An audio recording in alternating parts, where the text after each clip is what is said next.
Assalamualaikum warahmatullahi wabarakatuh. Alhamdulillahirabbil alamin wassalatu wassalamu ala asrofil anbiya'i wal mursalin sayyidina wa maulana Muhammadin wa ala alihi wa sahbihi ajma'in amma ba'du. Perkenalkan, nama saya Hani Fatimah, IN 1917-10-30-19 akan menjelaskan hadis tentang berpegang teguh Al-Quran dan Sunnah. Allah Subhanahu wa Ta'ala menyebutkan dalam firman-Nya, "Wa'tasimu bihablillahi jami'an wa la tafarraqu," yang artinya, dan berpeganglah kamu semuanya kepada tali agama Allah dan janganlah kamu bercerai-berai. Quran surat Ali Imran ayat 103. Di firman tersebut, yaitu Allah Subhanahu wa Ta'ala memerintahkan mereka supaya berjamaah atau bersatu dan melarang untuk bercerai-berai. Kalau kita cermati, kita akan menjumpai begitu banyak nas yang melarang kita untuk bercerai-berai dan perintah untuk kita selalu bersatu dan berkumpul. Dan yang dimaksud dengan berpegang teguh dengan Al-Quran dan Sunnah, yaitu berpegang teguh dengan keduanya, yaitu yang dimaksud dengan berpegang teguh dengan Al-Quran dan Sunnah, yaitu berpegang teguh dengan keduanya sesuai dengan pemahaman salaf yang soleh, yaitu sahabat, tabi'in, yang mengikuti mereka dengan baik, serta imam kaum muslimin. Sahabat Abdullah bin Mas'ud memberikan petuahnya bahwa sesungguhnya Allah Subhanahu wa Ta'ala memperhatikan hati para hambanya, dan didapati hati Nabi Muhammad SAW yang merupakan hati terbaik dari kalangan para hamba, sehingga Allah Subhanahu wa Ta'ala memilih dirinya lalu mengutus dan mengemban risalah. Kemudian Allah Subhanahu wa Ta'ala memperhatikan hati para hambanya, yaitu setelah Nabi Muhammad SAW, dan mendapati hati para sahabat yang terbaik dari sahabat-sahabat lainnya, sehingga Allah Subhanahu wa Ta'ala memilih mereka untuk membantu nabinya dan membantu nabinya untuk berkorban demi tegak agamanya.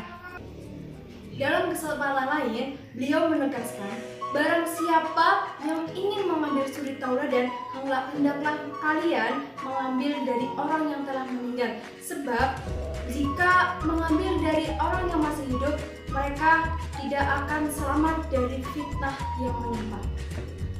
Mereka itu sahabat Nabi, generasi yang terbaik yang pernah ada di umatnya, dan yang paling suci hatinya, yang paling dalam keilmuannya, dan paling ringan pembebanan dirinya.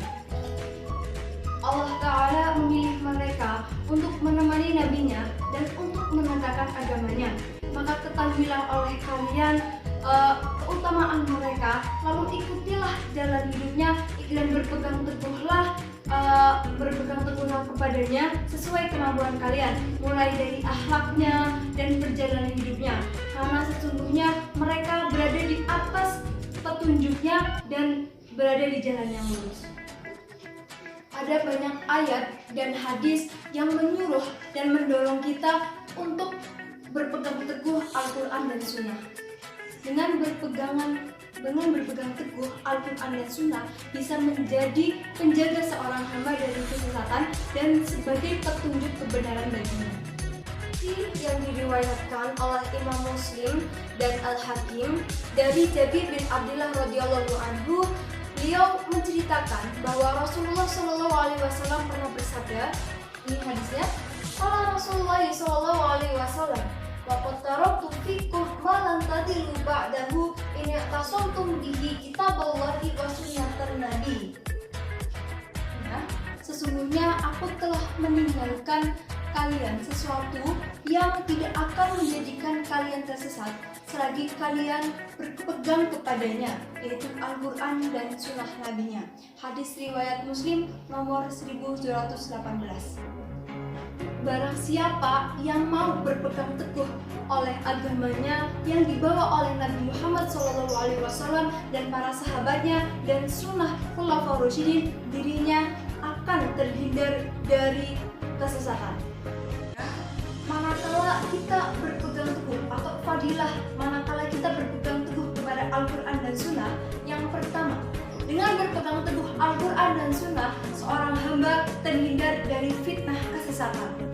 Yang kedua, dengan berpegang teguh Al-Quran dan Sunnah, seorang hamba akan terjaga dari terjerumus syahwat yang haram. Yang ketiga, dengan berpegang teguh Al-Quran dan Sunnah akan mengantarkan kejayaan dan kemuliaan.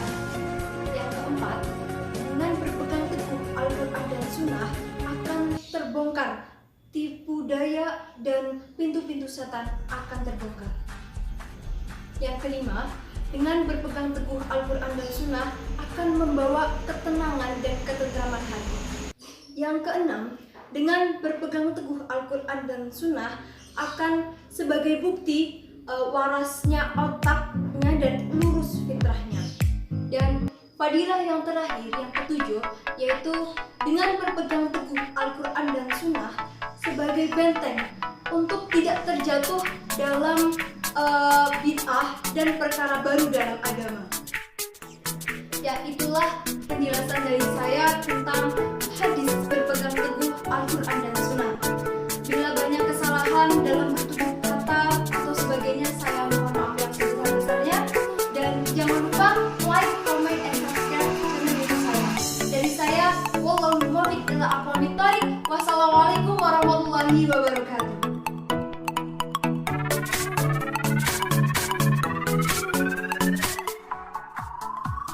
Nabi yang terbaik yang pernah ada di umat ini, yang paling suci hatinya, yang paling dalam keilmuannya, dan yang paling ringan pembebanan